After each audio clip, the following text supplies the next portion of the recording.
I think AI is in this really interesting state. It's both overrated and underrated.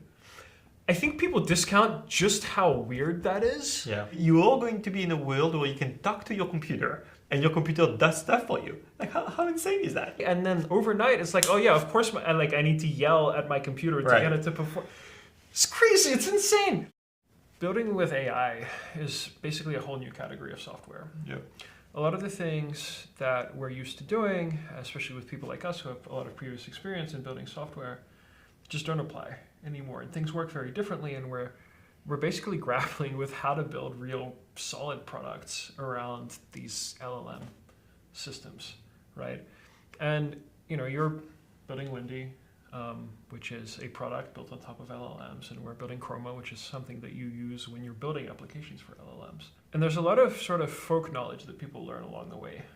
I think whenever you try to build something, you kind of gather a bunch of knowledge. And I think it's really useful for the community in general, especially as people have just start figuring this stuff out for the first time, to learn a little bit about that. Like, what have other people learned? And that's what we're interested in. So a good starting point is you should introduce yourself and talk about Lindy just a bit. Flo Crivello, founder and CEO of Lindy. We're building a no-code platform for people to build their own AI agents to like automate various business workflows. So we think LLMs are awesome, ChatGPT is awesome, but like it doesn't really do much. It just talks to you. We want effectively a ChatGPT that can actually do stuff for you and automate parts of your business. And over the very long term, this turns into an AI employee. Right, so like you train it, and it is a lifelong learner. It keeps learning and getting better as it gets feedback from humans, from other AIs, from its environment. It can collaborate with humans and with AIs. It can delegate to humans with AIs. It can escalate when it's unsure, and it can integrate with all of your applications. So it's like it can go online. Just today, I actually used Lindy to kick off a search for a designer. So it's like, hey, go online, go on Twitter, like find a bunch of designers. I'll tell you yes or no, and then like draft like an email cadence for them. Yeah, so I really like this whole category of products. I've said it elsewhere, but I think I have one of the most boring opinions about AI anywhere in San Francisco or Silicon Valley, which is I think that AI is really for business process automation. That's where all the value is. And historically, most of the value created by software, or at least in terms of revenue, has been in business process automation. This is the thing that software is really for. It's the bread and butter, right? There's a lot to unpack here already. Right, so we're talking about an agent, we're talking about tool use. The first thing that I think most people start with is just wrangling the model to get it to do what you want at all. Right, and I think we've all faced this issue of just prompt wrangling.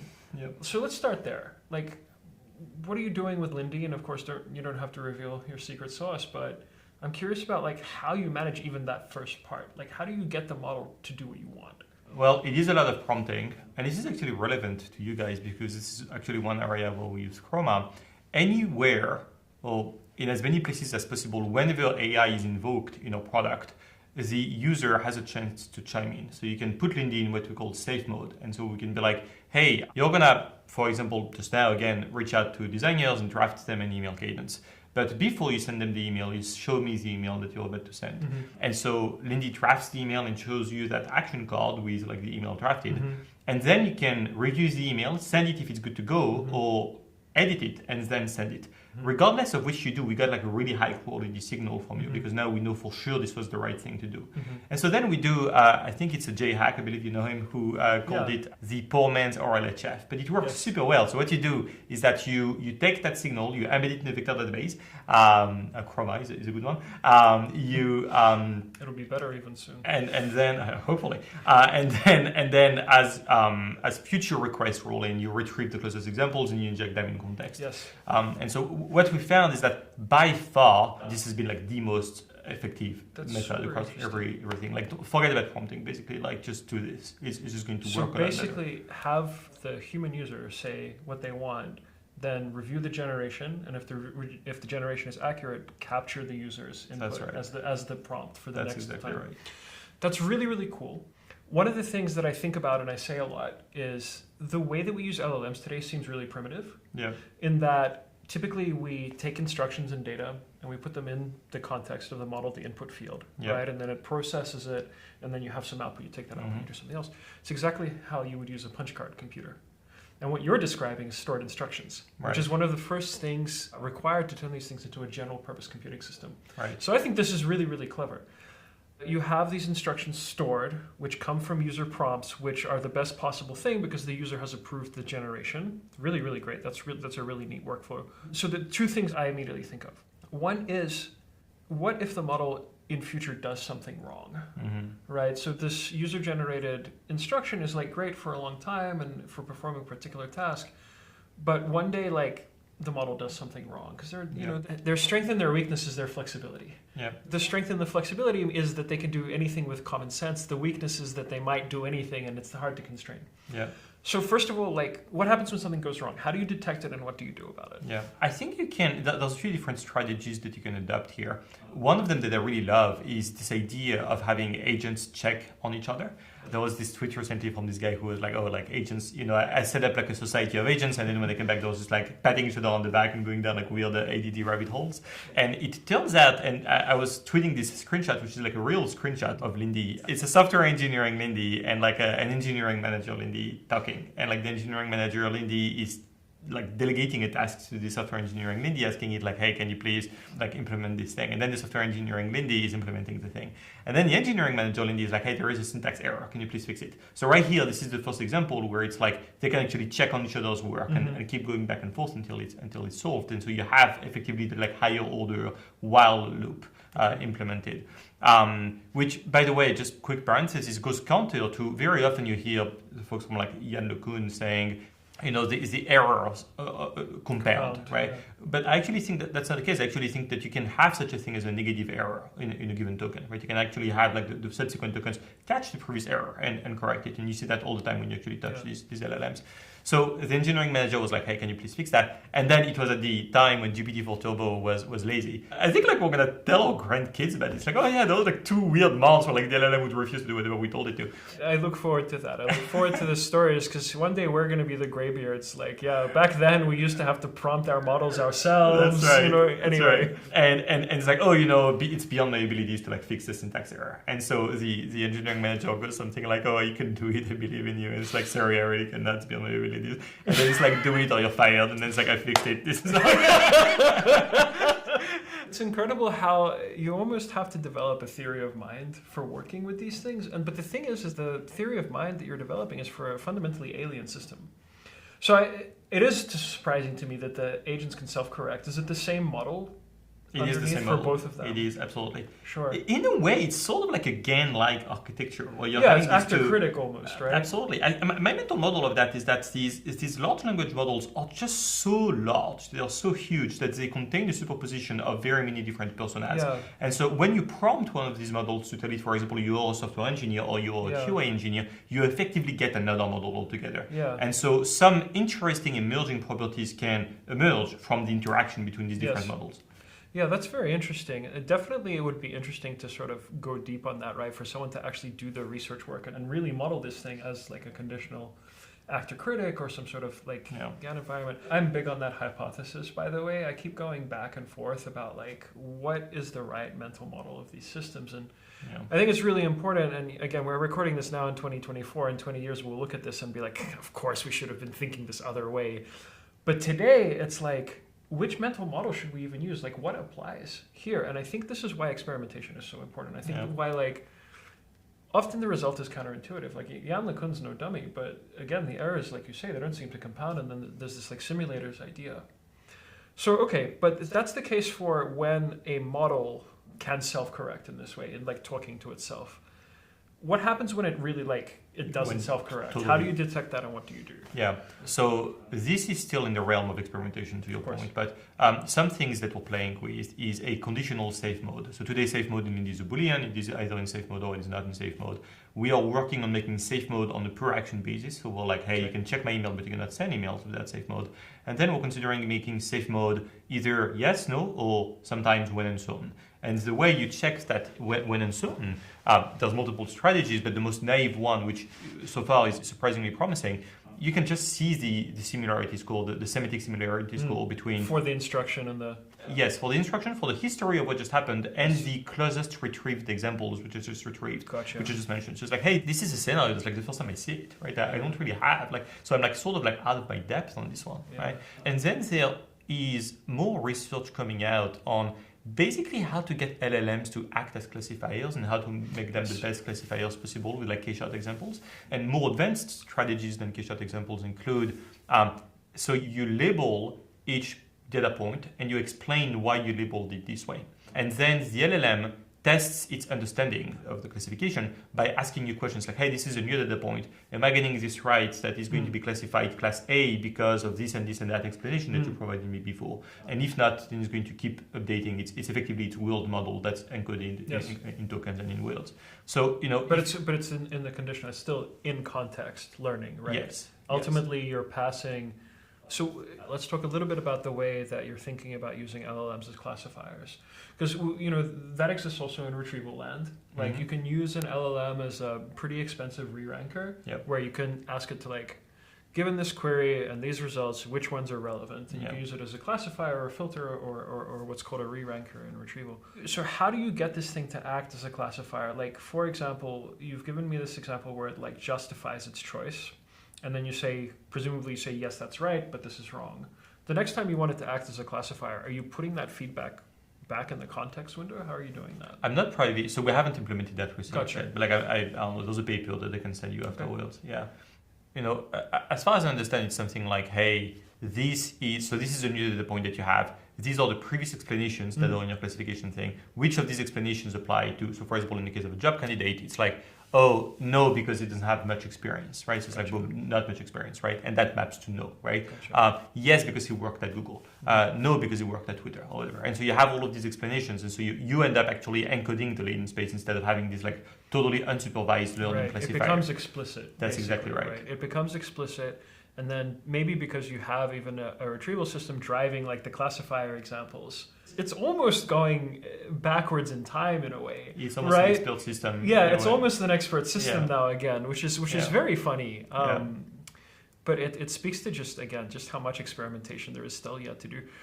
One of the things that's very true about computing is ideas that at one time seemed like people wanted them to work and they couldn't get them to work, like expert systems. And in your case, like the idea of a browser agent or a user agent is like ancient history. It's been around for as long as we've had networked computers. You want the computer to go off and do something for you in the world. It's never been made to work, but now maybe it does. And there's probably millions of things like that we're just blind to. So it's so exciting to hear ideas like that come back around. So, okay, Lindy has safe mode. And then you can turn, and you're looking at doing like per action safe mode, right? And so the sort of the flip side of that is, of course, the user learns to trust the system over time, right? So it's interesting to think about this from a user perspective. It's like, when do you expect people to to develop that trust?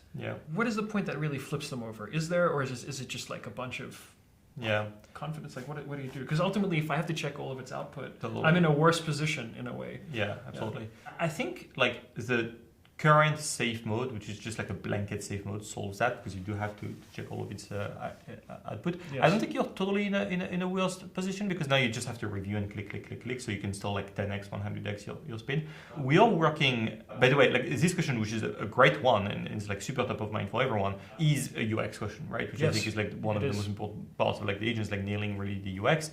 We are experimenting with a few different things. One of them is what I just talked about, like examples database. What is a way to hydrate that example database ahead of time without, right? The way you do that is that you retrieve previous examples of times when the agent would have had to do work. And so it's like you set up your agent, and then it's like, for example, like a recruiting agent. And suppose you ask your recruiting agent, like, hey, I'm receiving a bunch of resumes in my inbox. Please help me like make order in this chaos. And like these are all the rough heuristics you use. And then you set up this like classifier that I mentioned.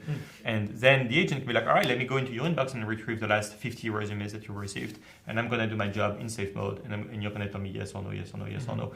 And because that like training loop that I just mentioned is so fast, you see it get better in real time, effectively. And as you know, like K-shot prompting is very, very effective. It's very and it doesn't powerful. take a lot of examples, right? Like after 5 or 10 Surprisingly examples, few. it is really like surprising. And so, it shows you like, hey, this resume is a pass, right? And you're like, no, this was a good one. And you do that more and more and more and more. And the hope is like very quickly you'd be like, holy cow, like after 5 or 10 examples, it sort of got it. And very quickly you're like, yep, you got it. And then like you're like, all right, you can go and do your job. So, but are you keeping those K-shot examples in the context the whole time? Like, so from then on, once the agent is running, it always has the K-shot examples? As long as it's executing the same task, you're retrieving the same examples? Or Well, it retrieves the closest examples semantically.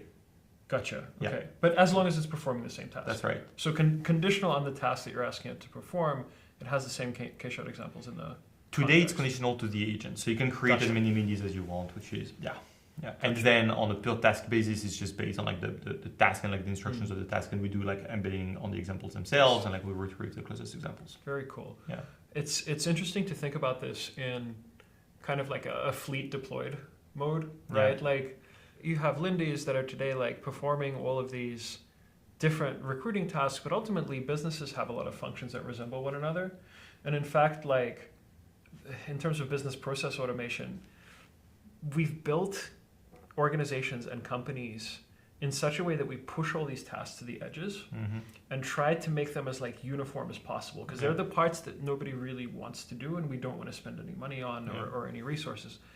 And so there's probably some sort of future here where a Lindy agent can bring back what it's learned and like make the whole fleet across everyone's Lindy's better, right? That's the idea. 100%. Yeah, that's exactly the dream. I think there is this dichotomy between build time and runtime, right, in computer science. And I think very often today with LLMs, people succumb to the temptation of merging the two altogether. Right? Tell me about that. So unpack that a bit for me. What do you mean by build and runtime in this case? So runtime is when your agent is running, and build time is when you're creating your agent. So when you're creating your agent is when you are doing, for example, the K-shot prompting, when you're keeping it in safe mode and you're like evaluating all. You would say that's the build part. That's right. Okay. That's right. It's very tempting to conflate the two modes in agents, because I'll give a very concrete example. Like the first way people start to build AI agents is that they prompt their AI agent and they tell it what to do. And then they run that prompt of like what they told it what to do. And again, this is the most naive way to do things, because when people tell the AI agent what to do, they're just expressing an intention. But the prompt is not just an intention. The prompt is functional. It is a functional component in your architecture, right?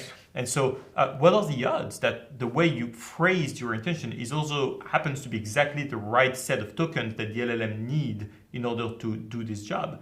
Right, they're actually pretty low. It's a miracle that it works at all, this approach, right? It's very surprising. And so, more and more as you build AI agents, you end up building more and more distance between this first string that the user gave you, which encapsulate their intention. And the actual execution of the task. Exactly, right? Eventually, you end up having this huge layer in between both, which is basically a compiler. That's a really important insight, right? Because all the sort of early efforts at LLM-backed agents were really focused on like finding this perfect prompt. Yeah. When I think that you're right, I think that they were like discarding or compacting away what you're calling this build stage, right? Yeah. Building up the agent's actual ability to perform the task, because as you said, like even a few tokens of examples like matter a lot. Yeah, I mean, all of this stuff is really cool because it's all being done for the first time. I never get tired of like thinking about this stuff. Do you do anything clever with the output side? So, for example, what I'm talking about, right? Like a fairly commonly used technique is beam search during decoding, right? So what that allows you to do is you get basically, rather than asking for just like one generation, you can ask for several, and you can actually do, for example, conditional decoding. You can say, no, I like this branch more than this other branch. I can do things stochastically a bit. Do you do anything like that, or just take the straight output? We pretty much just take the straight output. You find that that's robust enough? Yeah, we've not really done the whole like tree search or like what's called like self-consistency or anything like that. In our experience, because it's just so much more expensive, right? Yeah, I was about to ask about cost next, actually, right? Yeah. Like, are you doing anything to sort of reduce the cost while, for example, an agent is running or in the build stage that you described? Are there any techniques, tricks? What have we done to reduce cost? No, we've not done a ton, and I think like a lot of that, I'm sort of cavalier when it comes to cost, like because look, how often do you get to build a new technology that gets literally 10x cheaper per year, 100x every 2 years, 1000x every 3, roughly speaking, like that's been 3.5's cost curve and GPT-4 with zero roughly. installation cost, I might add. That's actually very unique in the history of computing, that we have something here that it just gets better for free, and it gets faster for free, and I think that we'll keep seeing that because everybody who is training these LLMs really wants them to be a platform ultimately. And so I think we'll get to a point where it's like they're giving it away for free, and it's the developer affordances and the speed around it that really matters. Right. And the product affordances around it which really matter. I mean, again, at the very start of this AI applications wave, which I would put somewhere in like November 22, right, is when people really started building on top of the LLM APIs instead of just like interacting with them directly. There's this concept of the GPT wrapper emerged, and it's been very derided, and it's like talked down to, and it's like, well, really, you're just wrapping the model and getting it to do something. And I think that that's a really mind-killing lens on how to build and what to build. Because it's sort of like, unless you're training a better model, you have no business building in AI, which is just foolish. Right? Somebody, I think it was, Nat Friedman tweeted the other day, like you don't hire like a random person. You hire a janitor. And the reason for that is because of comparative advantage and like division of labor. Right? Division of labor emerges from comparative advantage, and when you have this giant general purpose system, people want to understand how to apply it for their task.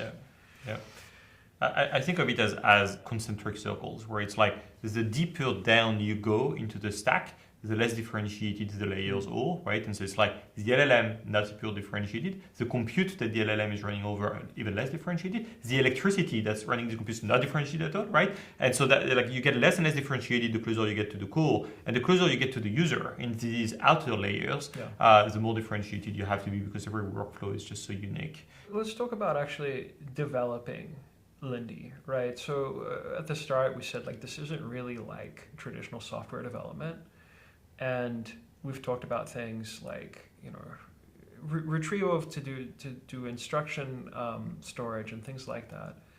What, if any, tooling are you using or have you adopted internally to help you develop like this AI application?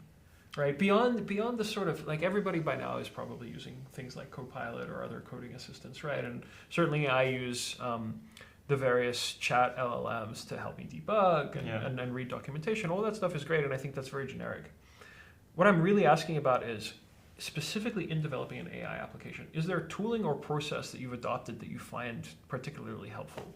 Evals are great. Obviously, just have as many evals as you can. How do you construct evals? Let's talk about that. I think that's a very important question that nobody's really quite cracked. We've built our own framework with a bunch of different strategies. It's almost like a unit testing / integration testing framework that allows us to, it's very purpose-made for the kind of agent we're building, which interacts with the world through APIs, right, and API calls. And so it lets us mock APIs and assert or expect that a certain API call will be performed with parameters taking this shape, and then to mock the answer back from, like, for example, the Google Calendar API, and also to simulate the end user. So we have another LLM simulating the end user. Sometimes you have your unit tests go rogue and do crazy stuff. It's like they start talking to each other, and it's like, bro. Do you have some sort of, presumably you have some sort of kill switch or timeout that just says after this many tokens you have to stop. You failed. Exactly. Yeah. So what do you do when a test fails? Like what's the step? We look into it. Like we just have like a Slack channel where it's like we run daily evals, and we're like, hey, like the score dipped like X% since yesterday, and like the on-call looks into it and triages the failures. What are the main sources of failure so far? Because we know that when we access a model over an API, we're reliant on the provider of that API to sort of like maintain capabilities inside certain bounds. And of course, like you said earlier, this year the models got lazy, which was very funny but not very useful. Is that mostly what you're mitigating for? No, the LLMs have been surprisingly reliable. Actually, I'd love to throw them under the bus, but like they've been great so far. What are the main failures? Frankly, they're like on our side. It's just like there's so many layers of engineering on top of it that it's like we change one thing or we change one part of the prompt and it touches everything else. And so we run them at temperature 0, so like it doesn't tend to be the LLM. So it's fairly deterministic. Yeah, and yeah, it's just stuff we do most of the time. Given that some of the function that Lindy's perform is like communicating with humans, do you find keeping them at temperature 0 sort of stultifies their language, makes them sound very stiff if they're drafting an email or anything? That's not been my experience at all. Okay, No. you can prompt around that. Yeah, Okay. yeah. I know that running at temperature 0 is sort of counterindicated for certain use cases. Like we run almost all our LLMs at temperature 0, and it's been fine. Does that give you like a fairly high amount of determinism, you find? And that allows the same unit test to basically... Yeah. You can expect by running at temperature 0 that the unit test should produce the same output. Right? That's right. And it makes it easier for us to debug and to reproduce bugs and so forth. Yeah. Otherwise, I mean, we've built our own debugger and like our own playground, especially for like function calling. We haven't found like a really good playground for function calling. And so our debugger, you can interlace system messages with user messages with agent messages, and then you can like look at all the functions that were available and you can like change their signature and so forth. Would you ever think about releasing any of those tools to the community? No. No. It's your competitive advantage. No, I wouldn't say it's a competitive. It's just like it's not how we're going to succeed as a business by releasing these things as open source, and so it's like a distraction to release them. Yeah, understandable, right? You can of course just kind of dump them.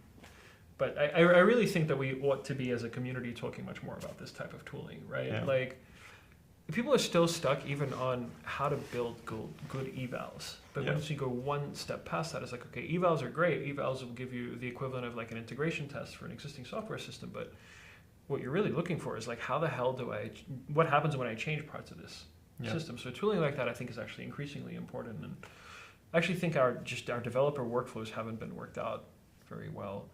Sort of to change tax, right? Like in this conversation, we've been talking about accessing LLMs through an API, through a provider. Have you experimented much with the sort of open weights LLMs yet?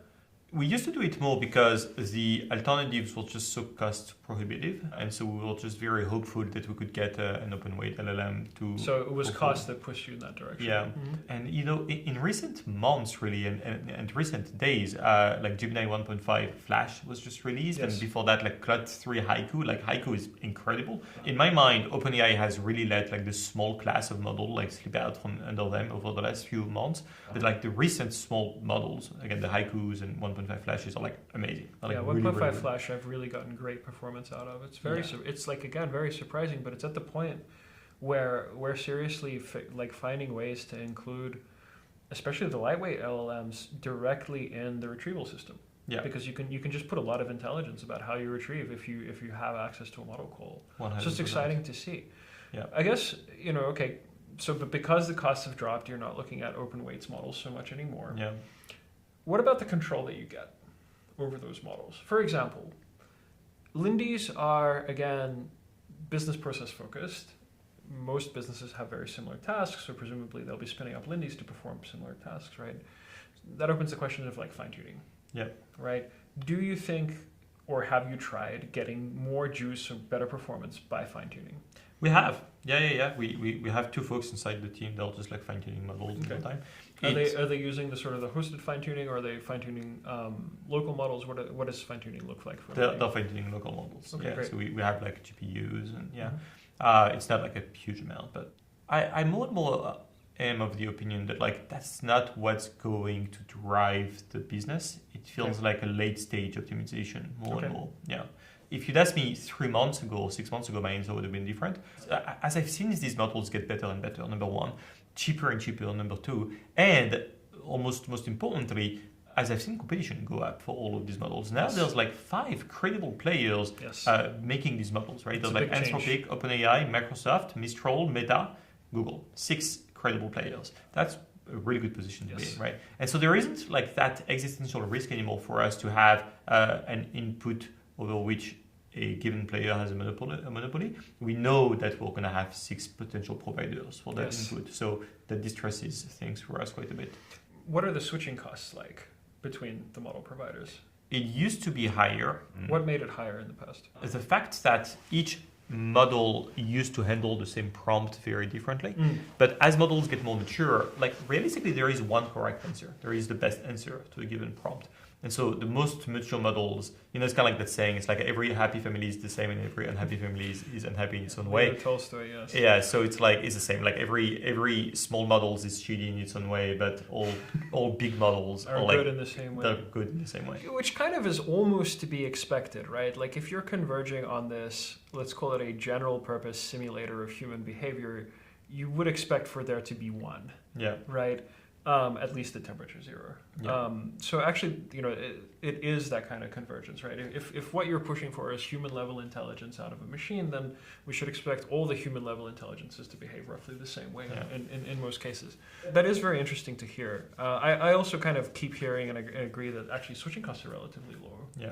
Which, of course, as we see with GPTO becoming free, and we'll keep seeing this, I think that increasingly the LLM companies will want to build platforms around the models themselves. Yeah. But look, burning GPU hours on this, it makes the entire ecosystem better. Yeah. Right. I actually think in many ways right now we live in a state where the limit is no longer really the model capability. I actually think right now it's exploration of the use cases. It's exploration of the state of what we can build. 100%. And this is what I'm trying to encourage people to do. And part of the reason why we do these talks is I want to show people that you can just try building stuff. Yeah. Right. And you already said, like, Lindy's a really interesting concept because you already said it's like this no-code automation stuff, right? Which again has been a dream for infinity since computers were invented, right? But now we maybe have it.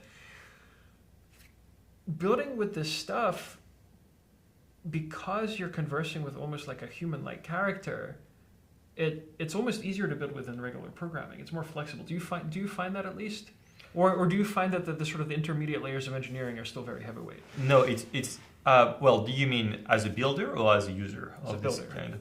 No, I actually find it harder because it is not deterministic, and because, or rather, because there is no instruction manual. We can't predict it. Yeah, exactly. No instruction. That's a really good way of putting it. So it's like we all went into computer science because it's deterministic. We know what to do, right? If it doesn't work, it's not because it's in a bad mood or whatever. It's because you screwed up somewhere. And here it's like, no, actually, right? The model really did get lazy all night, right? It's like, fuck, that sucks, right? And it's like, I have found this to be useful. It's really more of an art than a science to prompt these things, which is kind of fun. Sure. I mean, it's kind of fun. I like the fact that things break and like things in LLM land, unlike so this is one of the personal reason why I find this less frustrating. Today I've been struggling with Python environments. And I've been struggling with Python environments because some human programmer somewhere has decided something should work differently from how I think it should work. And now my goal in fixing up my Python environment is now trying to understand what that programmer meant for me to do. Right. And that's frustrating, right? Because I would have not done it this way. I would have chosen something else. I would have chosen the metaphor that I'm obviously applying wrongly right now. With the LLM, it's different. It's more like, oh, I'm talking to the wrong person.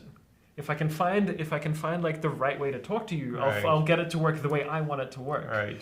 And that's more fun. It feels much more exploratory, even though fair. It's frustrating. Yeah. Yeah. But maybe I'll change my mind in 6 months. We'll see. I do sometimes miss the determinism of the old systems, where it's like we sometimes just bang our heads on like a problem and we come up with like these complicated solutions all the time, and then someone tries a dumb prompt and just we're also like fuck, like we see like 4 hours on this damn thing. Yeah. I've actually kept up this mantra in my head where whenever I start to like apply some heuristic or whenever I've started to like try to filter the output too much, I'm like, just ask the model. Yeah. Just remember to just ask the model. Same here. Just like I have to keep that in my head. 100%. It's like we always say, like exhaust the prompting solutions first before we start moving to like fancy stuff. That's all. Are you doing anything like just simply from the developer environment or logistics side, right? Like, how many engineers are working directly on the product right now? We are 14 now. 14. Mm-hmm. So you have 14 engineers. How are you like sharing the developer environment? How is each engineer like accessing the LLM? Do you have all the same? Do you have different API tokens? Is it one organization? Like, practically, how is this set up?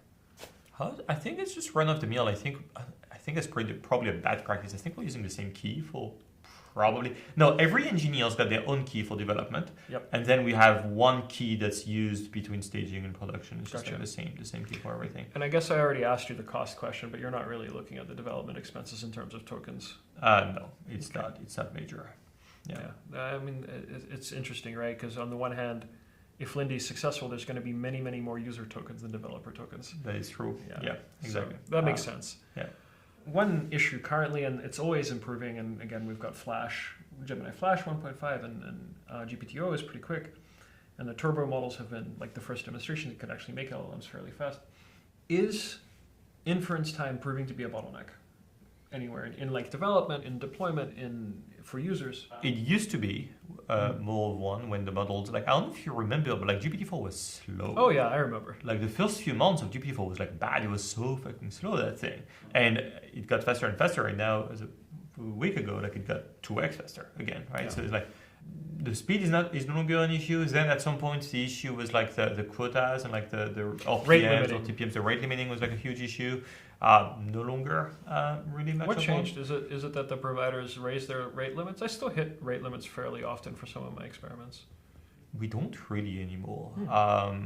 I think they just increased the capacity. I think both they got more GPUs, and I suspect the latest models that they're running, I mean, they're probably like smaller, and they found like a bunch of inference optimizations. Yeah.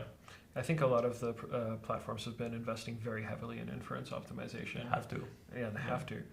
One thing again, like that I think about as well is we're a little bit limited in the way that we run these models, and like there's an efficiency ceiling.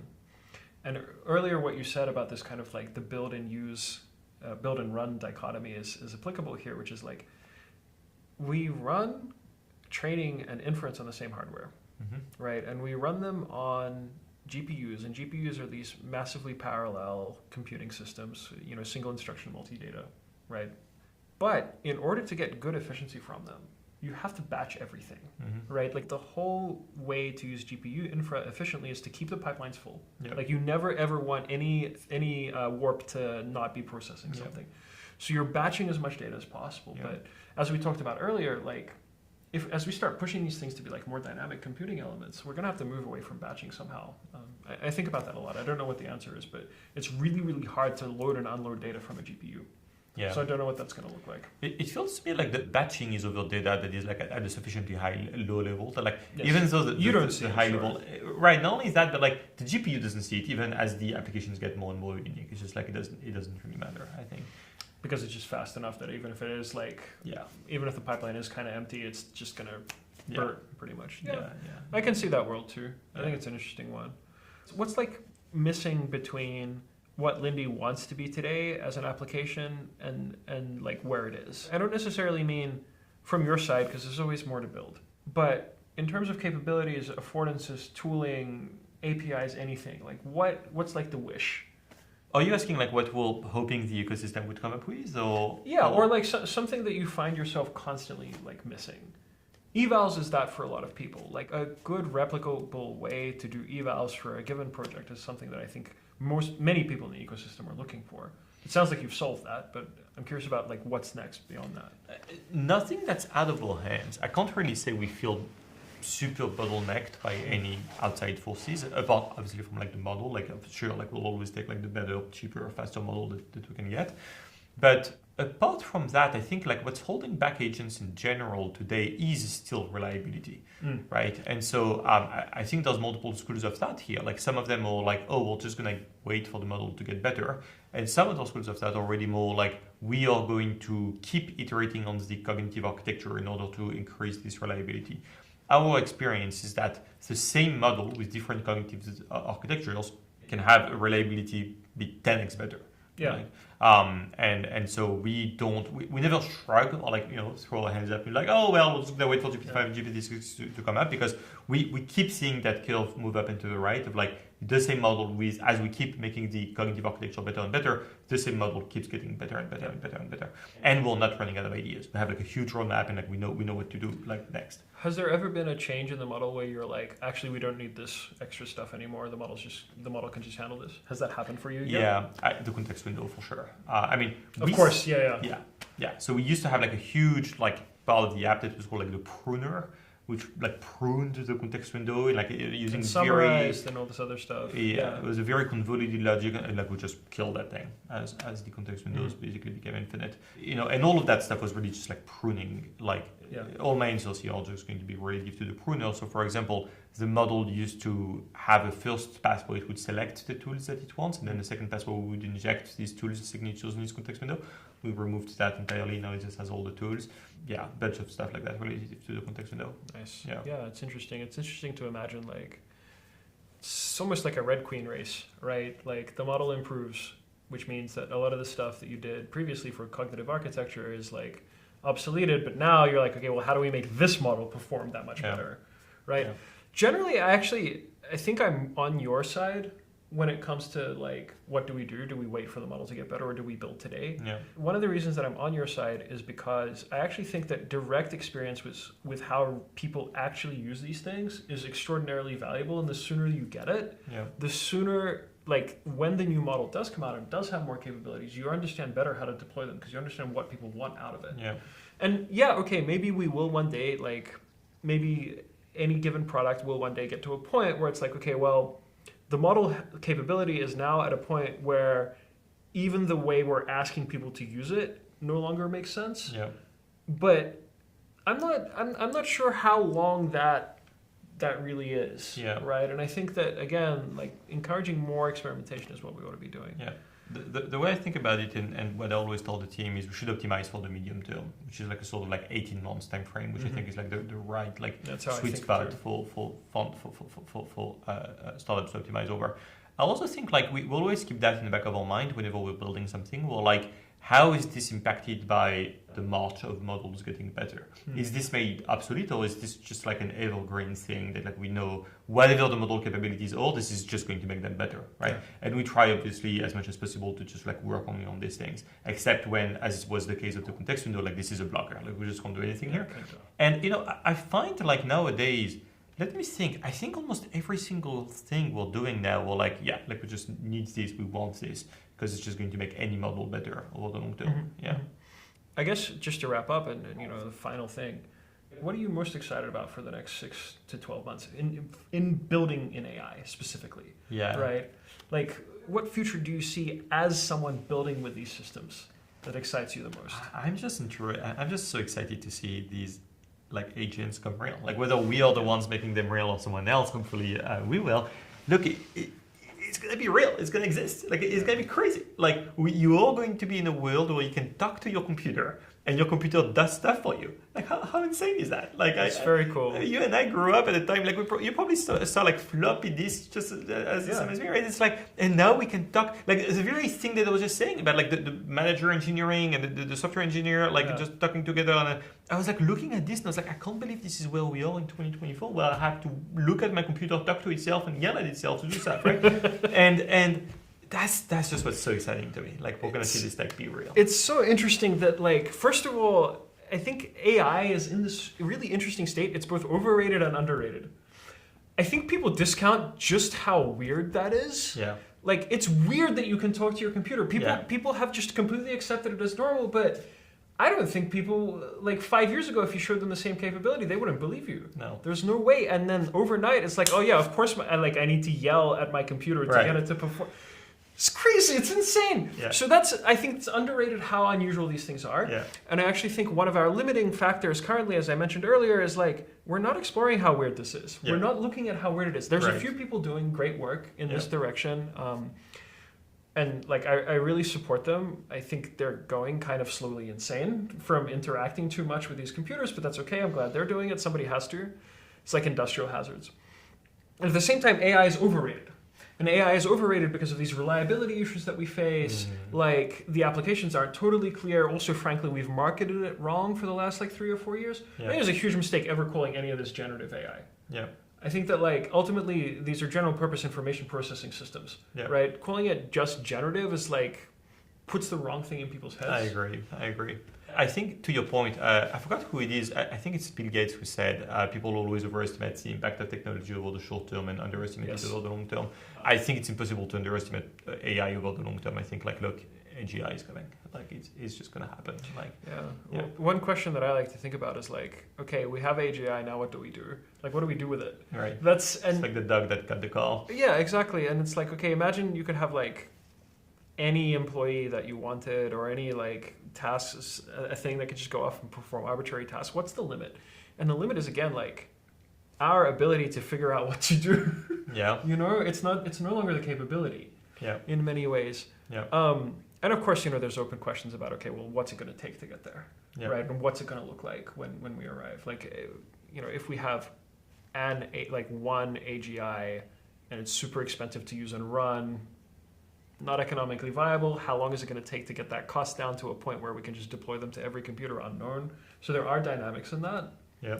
But I do like to sit around thinking about the maximalist case from time to time. I'm like, okay, well, what if we have these things? Yeah, I spend a lot of time thinking about that. Like, what does it look like once people are no longer limited by bandwidth, effectively by time, by bandwidth, by money, by team, by network, by all of that stuff. Like, and this was the subject of a talk I gave last year, which is exactly that. It's like, I think we have seen that happen before, right? It's like, look, now we have that with our phones, right, and computers. Like, you can create with 100%, right? You can create anything and you can put it online, and if it's any good, people are going to find out about it. And I think we're going to find out the same thing, where it's like today, certain entities in the world, the very big companies, have a lot of resources, they have a lot of time, they have a lot of like horsepower in terms of like engineering and marketing and all of that stuff. Soon we're going to find ourselves in a world where any random 15-year-old has the same capabilities as these companies, and is going to be able to have the same impact on the world, and is going to be fully just bottlenecked by their own idea and their own ability to leverage the technology. And we've seen that in waves, and this is a new one. And it's part of the reason why I love working in AI so much. Is like, there's just so much potential. Like I really do often compare it to the early web. And for me right now, it's like we're in the GeoCities era. We're in the static website era.